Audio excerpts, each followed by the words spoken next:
कोई भी जो संत महात्मा हैं, इनके साधु संत हैं, वो इनके ऊपर इनाम नहीं रख रहे हैं कि जो इसकी गर्दन काट के लाए, इसकी जीभ काट के लाए, इसकी टांग काट के लाए, कुछ भी काट के लाए तो उस पर इतने करोड़ का इनाम है। कोई साधु संत अब नहीं बोल रहा है। क्यों? क्योंकि वो परेशानी का सबब है इस देश में जो है कि धर्म के नाम पर कटने मरने के लिए तैयार हैं और धर्म की परिभाषा नहीं मालूम है, धर्म का उद्देश्य नहीं मालूम है, धर्म का महत्व नहीं मालूम है। तो इन लोगों को जो है जाहिल ना कहा जाए, अनपढ़ ना कहा जाए, मूर्ख ना कहा जाए, तो हर हद को पार करने के लिए तैयार रहते हैं, क्योंकि इनके गुरु चाणक्य ने इनको ऐसा समझाया है कि साम दाम दंड भेद जो नीति है, ये जो है कि सत्ता प्राप्त करने के लिए आप कुछ भी करो। डॉक्टर भीमराव अंबेडकर, जिनके चरित्र पर उंगली उठाने की जरूरत इस देश का, इस पूरी दुनिया का कोई भी व्यक्ति नहीं कर सका, वहाँ पर इस आरएसएस ने अपने आईटी सेल के माध्यम से किस प्रकार से गूगल पर जो है एक वो डाला मैटर, जो है आज़ादी के बाद जो है भारत देश का सर्वप्रथम बलात्कारी।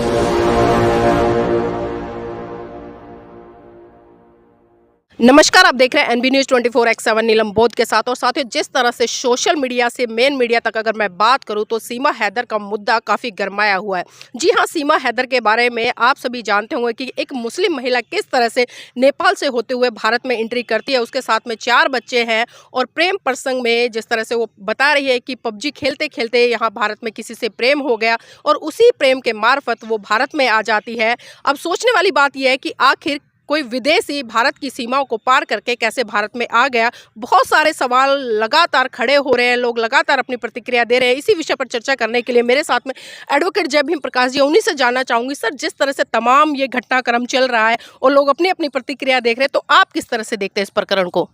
देखिए, मैं तो इसको इस तरह से देख रहा हूँ कि ये जो है जो आरएसएस और बीजेपी है, जिनके लिए अब जो है बहुत ही क्रूशियल टाइम आ गया है चुनावों का, जो है 2024 में लोकसभा के चुनाव हैं जी। और हर चुनाव में हमने देखा है कि चुनाव से ठीक पहले जो है कुछ ना कुछ ऐसी घटना घटती है जिसको कि एक नेशनल मुद्दा बनाया जाता है और जिसमें कि बड़े पैमाने पर हिंदू मुसलमान किया जाता है। एक तो राष्ट्रीय भावना जगाई जाती है, देश प्रेम जगाया जाता है, और दूसरा हिंदू मुसलमान किया जाता है। ये 3-4 जो है घटना है या 3-4 जो बातें जो हैं किसी भी घटनाक्रम के साथ में जोड़कर ऐसी घटना को अंजाम जरूर दिया जाता है। जैसे कि पिछले चुनाव से पहले, ठीक पहले हमने देखा था कि सैनिकों के प्रति जो लोगों के भावनाएं होती हैं उनको अच्छी तरह से बनाने के लिए पुलवामा अटैक जो है अब किया गया या हो गया वो हम नहीं जानते हैं, लेकिन ठीक चुनाव से पहले हुआ था और उसको किस तरह से बीजेपी ने जो है अपने पक्ष में बनाया था हम अच्छी तरह जानते हैं कि हर चैनल पर, हर न्यूज़ पर सिर्फ यही चल रहा था कि पुलवामा अटैक, और उस पर जो है मोदी जी ने क्या रिस्पांस दिया। मोदी जी शहीदों के परिवार से मिलने गए, मोदी जी ने रिलीफ दे दिया, मोदी जी ने ये कर दिया, मोदी जी ने वो कर दिया। कुल मिलाकर यही था कि पूरे देश को ये बताया गया कि मोदी जी जो है एकमात्र ऐसा व्यक्ति है इस देश में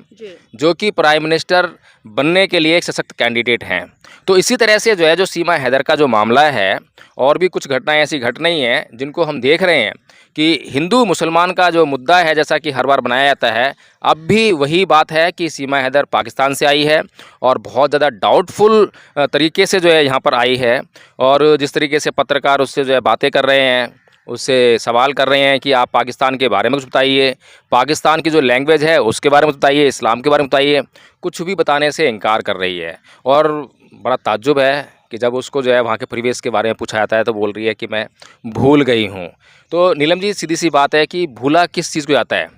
जिनको हम याद करते हैं उसको भूल जाते हैं, लेकिन जो हमें वातावरण से मिल रही है चीज़ अपने आप आ रही है, और जो एटमॉस्फेयर है और जो लोग हैं, वहाँ का जो माहौल है, तो ये जो और हमारी आदतें होती हैं और ये जो भाषा है और जो हमारे माहौल की जो भाषा है, अगर हम यहाँ पर रह रहे हैं दिल्ली में, तो यहाँ का जो दिल्ली का जो माहौल है वो हिंदी भाषा का माहौल है। यहाँ पर हमें वो अपने आप से शब्द आ जाते हैं, तो वो भूल कह सकता हूँ। सर, लेकिन जिस तरह से हम देखते हैं, चाहे बजरंग दल हो या विश्व हिंदू परिषद हो या आरएसएस हो या करणी सेना हो, बहुत सारे तमाम ऐसे संगठन हैं जो बीजेपी और आरएसएस की तरफ से प्रायोजित किए जाते हैं और उनके तहत ही वो काम करते हैं। लेकिन जब कोई हिंदू लड़की मुस्लिम लड़के से विवाह कर लेती है, उसके प्रेम प्रसंग में पड़ जाती है, तो उसको ये लव जिहाद का नाम देकर कहीं ना कहीं उसको बहुत बड़ा मुद्दा बना देते हैं। लेकिन अभी जिस तरह से सीमा हैदर के प्रकरण में हम देख रहे हैं कि बहुत सारे हिंदू लोग इसके पक्ष में हैं और वो सराहना कर रहे हैं कि क्योंकि वो यहाँ पर आकर ठकुराइन बनी है, क्योंकि उसने भी कहा एक वीडियो में कि मैं अब ठकुराइन हो गई हूँ। तो सर, क्या लगता है कि अब ये लव जिहाद का मुद्दा नहीं रहा? जी, ये बहुत बड़ा सवाल है कि अगर कोई भी मुस्लिम जो है हिंदू धर्म को स्वीकार करता है तो आप उसको जो है किस श्रेणी में रखते हैं, जो आपकी वर्ण व्यवस्था है उसे किस पायदान पर लेकर आते हैं। क्या किसी भी जाति के व्यक्ति से कोई शादी कर लेता है, कोई भी महिला शादी कर लेती है, तो क्या वह उस जाति की मानी जाएगी? ये पहला सवाल जो है हिंदू धर्म से है, और आज तक हिंदू धर्म की जो व्यवस्था है, हिंदू धर्म के जो विद्वान लोग हैं, आज तक इस बात का कोई भी जवाब जो है नहीं दे पाए हैं कि कोई भी व्यक्ति यदि इस्लाम, क्रिश्चियनिटी, सिख, बौद्ध, जैन धर्म छोड़कर हिंदू धर्म को अख्तियार करता है तो उन्हें जो है वर्ण व्यवस्था के कौन से वर्ण में शामिल किया जाएगा। तो जिस तरह से सीमा बोल रही है कि अब सीमा हैदर नहीं सीमा ठाकुर हो गई है, वो तो मैं कहूँ कि नालायकी, बदतमीजी और बेशर्मी, इसकी उसने हदें पार कर दी हैं। 4 बच्चों की माँ है, और देखिए अट्रैक्शन हर किसी को होता है, हर उम्र में होता है, किसी भी उम्र में हो सकता है, कभी भी हो सकता है, लेकिन अट्रैक्शन का मतलब ये नहीं है कि आप अपना कर्तव्य बोध भूल जाएं।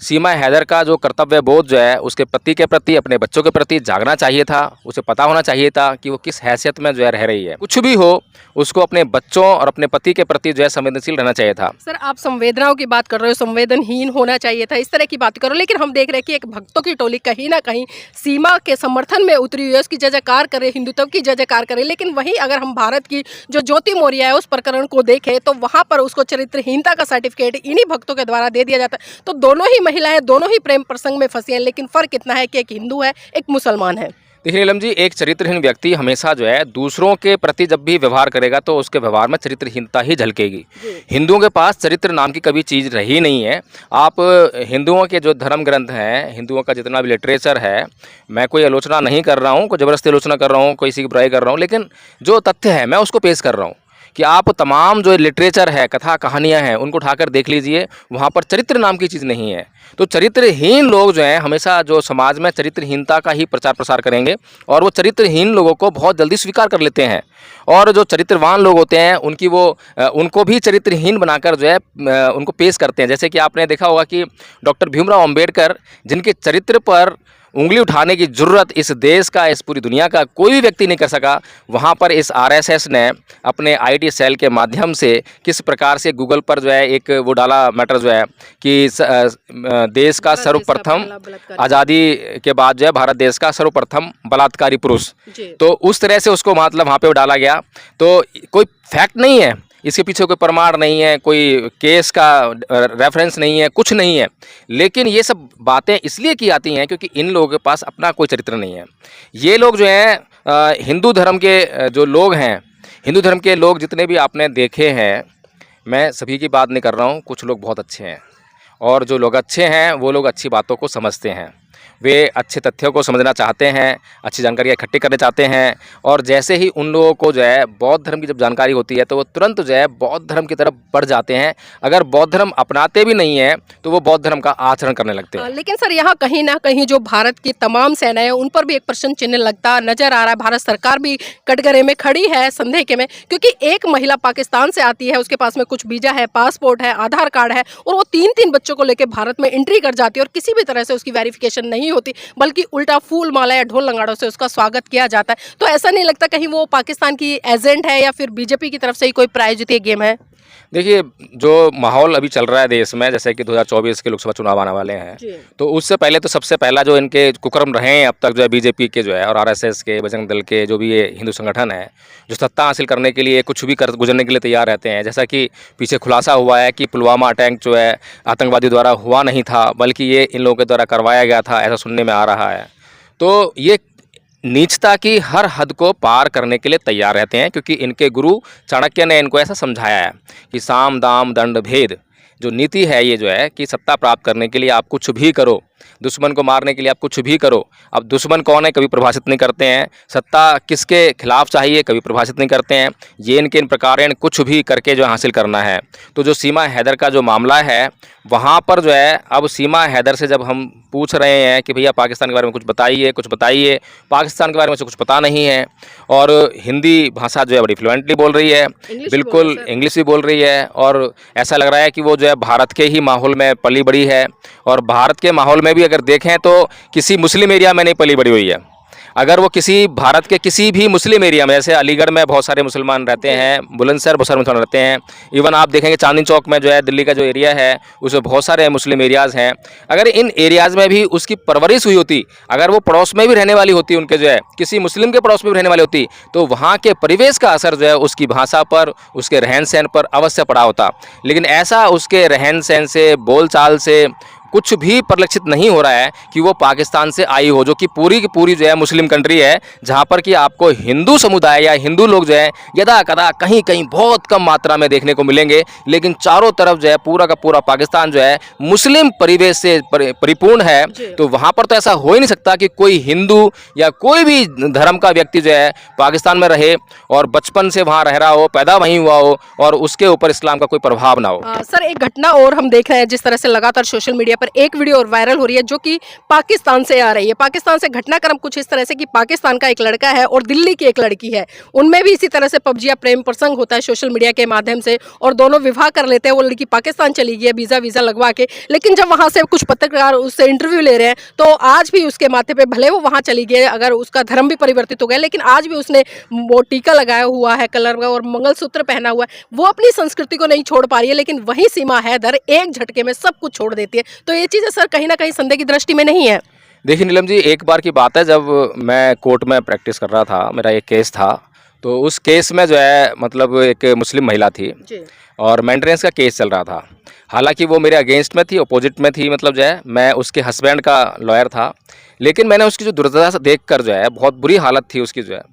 तो और पर्दा करके रहती थी और इस्लाम के कारण जो है उसको बहुत ऐसी दुर्व्यवस्था का सामना करना पड़ रहा था, इतनी दीनहीन व्यवस्था उसकी हो गई थी। तो मैंने उससे एक सवाल किया था कि आप जो ये पर्दा करते हैं, आपको इससे घृणा नहीं होती है क्या? आपको कोई दिक्कत नहीं होती है? इसी तरह से इस्लाम के द्वारा ला दी गई कुछ ऐसी परंपराएं जो स्त्रियों के विरोध में है, स्त्रियों की स्वतंत्रता के विरोध में है। तो जब मैंने उनकी बात की तो उस महिला ने जो है एक मात्र यही जवाब दिया कि ये हमारा धर्म है और हम जो है अपने धर्म के अगेंस्ट में नहीं आ सकते हैं। यानी कि ये जो धर्म का मामला है, जिस प्रकार से कार्ल मार्क्स ने कहा कि धर्म अफीम का नशा है, वास्तव में लोगों को समझ नहीं है कि धर्म उनके जीवन में क्या काम करता है। अगर धर्म उनके जीवन में कुछ काम नहीं कर रहा है या कोई दूसरा धर्म उनके लिए अच्छा हो सकता है तो उसको परिवर्तन कर सकें। तो गुण के आधार पर धर्म का परिवर्तन नहीं होता है, बल्कि संख्या, समुदाय, वर्ग, संघर्ष, इन सब चीज़ों को देखते हुए जो है धर्म परिवर्तन किया जाता है। जिसकी बात की मैं बार बार उठाते रहा हूँ, मतलब जो है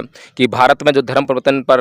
बैन करने की बात योगी जी करते हैं, मोदी जी करते हैं, आरएसएस के संगठन करते हैं, उनको असलियत में पता ही नहीं है कि धर्म परिवर्तन है क्या। बल्कि इस देश की संसद को जो है धर्म परिवर्तन को जो है डिफाइन करना चाहिए कि what should be the definition of religious change, है नहीं। धर्म परिवर्तन का जो है क्या मतलब होना चाहिए, इसको पहले परिभाषित करना चाहिए। कोई व्यक्ति केवल जो है नाम चेंज कर ले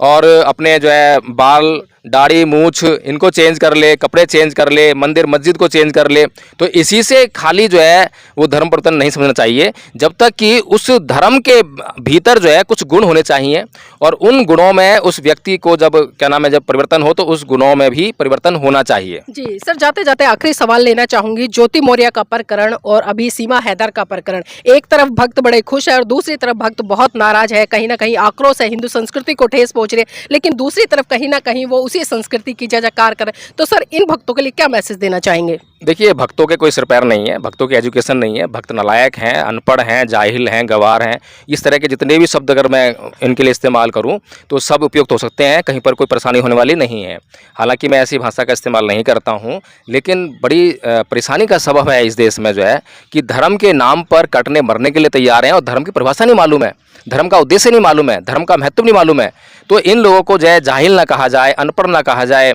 मूर्ख ना कहा जाए तो क्या कहा जाए। अब वहीं पर जो है दो घटनाएं घटती हैं, एक जैसी घटती हैं और दोनों घटनाओं पर अलग अलग रिएक्शन होता है, तो ये भी मूर्खता का एक उदाहरण है। आप देखें कि जिस तरह से एक ब्राह्मण ब्रजेश मिश्रा ने जो है अभी गाय के साथ में रेप किया, उस पर जो है भक्त शांत हैं, उस पर कोई भगवाधारी आकर जो आतंक नहीं मचा रहा है, कोई ब्रजेश मिश्रा की जाके गर्दन नहीं काट रहा है, कोई भी जो संत महात्मा हैं, इनके साधु संत हैं, वो इनके ऊपर इनाम नहीं रख रहे हैं कि जो इसकी गर्दन काट के लाए, इसकी जीभ काट के लाए, इसकी टांग काट के लाए, कुछ भी काट के लाए तो उस पर इतने करोड़ का इनाम है। कोई साधु संत अब नहीं बोल रहा है, क्यों? क्योंकि वो ब्रजेश मिश्रा है। वहीं पर अगर यही प्रकरण जो है पीछे भी हुआ है, प्रकरण जो है ऐसे प्रकरण हुए हैं, अगर इसकी जगह कोई दलित मुस्लिम होता, इस्लाम व्यक्ति ने, इस्लाम धर्म के व्यक्ति ने जब ऐसा कोई कार्य किया, कुकर्म किया, तो उसके खिलाफ जो है हिंदू मुसलमान कर दिया गया, जिहाद छेड़ दिया गया। तो ये लोग जो हैं, जो भक्त लोग जो हैं, इनका मकसद जो है, अच्छा इनका मकसद नहीं है, ये भी बता दूं मैं आपको, जो है इनके आकाओं का मकसद है। इन्हें कुछ नहीं मिलने वाला, इन्हें तो तनख्वाह भी शायद नहीं मिलती होगी, इन्हें खाली जो है एक झुंझुना पकड़ा जाता है भक्ति का। इतने भक्त अभी जा रहे हैं कांवड़ लेने के लिए, तो इनको कुछ नहीं मिलने वाला है, इनको सिर्फ झुंझुना मिलता है भक्ति का, और इसके अलावा कुछ नहीं मिलता है। तो इसलिए जो है हम समझ सकते हैं कि जो चाहे वो ज्योति मौर्य का मामला हो, चाहे सीमा हैदर का मामला हो, दोनों पर जो है अलग अलग प्रतिक्रिया आपको देखने को मिलेगी। जी, बहुत बहुत धन्यवाद सर इस महत्वपूर्ण चर्चा में हमारे साथ जुड़ने के लिए। और साथ ही यहाँ पर एक बात तो बिल्कुल स्पष्ट हो गई, क्योंकि इस देश के लोगों का बहुत बड़ा दोहरा आचरण देखने को मिलता है। जब अपनी बात आती है तो उसमें वो जय जयकार करने लग जाते हैं, लेकिन जब दूसरे की बात आती है तो कहीं ना कहीं उसको लव जिहाद या धर्म का या सांप्रदायिकता का एक माहौल बनाकर उस घटना को कहीं ना कहीं दबाने का काम किया जाता है। लेकिन ये आपको भी सोचना पड़ेगा कि जब मेन मीडिया को कहीं ना कहीं इस देश के बेसिक मुद्दों पर बात करनी चाहिए, इस देश की समस्याओं पर बात करनी चाहिए, उन समस्याओं पर बात ना कर उन मुद्दों पर बात ना कर बल्कि आज सीमा हैदर जैसे मुद्दे को इतनी तूल दे रहे हैं। और इस तूल का कारण साफ साफ आप समझ सकते हैं, क्योंकि कहीं ना कहीं जिस दिन वो इस भारत देश में एंट्री हुई थी उसी दिन उसको सीबीआई अरेस्ट कर लेती और उससे जांच पड़ताल करती, और उसके बाद जो भी घटनाक्रम होता उसको संज्ञान में लेके आगे उसको बढ़ाती।